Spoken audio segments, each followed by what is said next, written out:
Fi żjara fil-fabrika tal-General Soft Drinks, il-Prim Ministru ltaqa' mal-ħaddiema fuq il-lan tax-xogħol u magħhom iddiskuta diversi temi kif ukoll l-idejat u l-proposti tagħhom.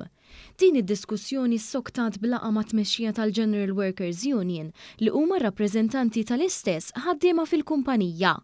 Meta poġġa mal-ħaddiema il-Prim Ministru sema l-ħsibijiet tagħhom fejn fost oħrajn irrimarkaw fuq kemm it-taħriġ kontinwu jgħinhom fuq il-post tax-xogħol u jgħinhom iħarsu lejn karriera flok sempliċi impjieg. Is-suġġett tal-ħiliet kien anke diskuss fid-dawl tal-proposti għal Baġit 2024 li tressqu mill-GWU fosthom dwar miżuri favur titjib fil-kwalità prodott turistiku Malti Wawċi marbut mal-ħiliet tal-ħaddiema fl-ospitalità. Dwar din il-proposta l-ġimgħa l-oħra l-Kabinett tal-Ministri ħa deċiżjoni importanti biex ħaddiema fit-turiżmu li jkunu tassew meħtieġa f'Malta għandhom l-ewwel jgħaddu minn kors speċifiku qabel jingħataw il-permess biex jaħdmu.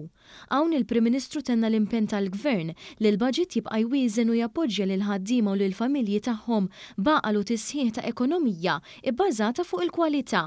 U semma l-impenn tal-Gvern li jibqa' jsostni l-għajnuna biex tiġi mrażna kemm jista' jkun possibbli l-inflazzjoni. Hawn tfakret l-għajnuna li se jibqa' jagħti l-Gvern favur l-istabilità fil-prezzijiet tal-enerġija li tagħti serħan il-moħħ u ċertezza mhux biss lill-ħaddiema iżda anke lin-negozji li jimpjegawhom. Dan f'kuntest ta' suq tax-xogħol b'saħħtu f'pajjiżna fejn ir-rata ta' impjiegi hi kważi 5 darbit iżjed mill-medja u l-inqas rata ta' qatt fiż-żona euro.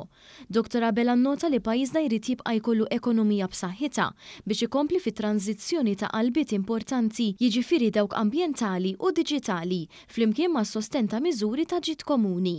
Għall-laqgħa tal-GWU li kienet immexxija mis-Segretarju Ġenerali tagħha Joseph Buġejja kienu preżenti wkoll fost oħrajn id-Deputat Prim Ministru Ministru għas-Saħħa Chris Fearn, il-Ministru għall-Ekonomija, il-Fondi Ewropej u l-Artijiet Silvio Xkembri u s-Segretarju Parlamentari għad-Dialogu Soċjali Andy Ellul.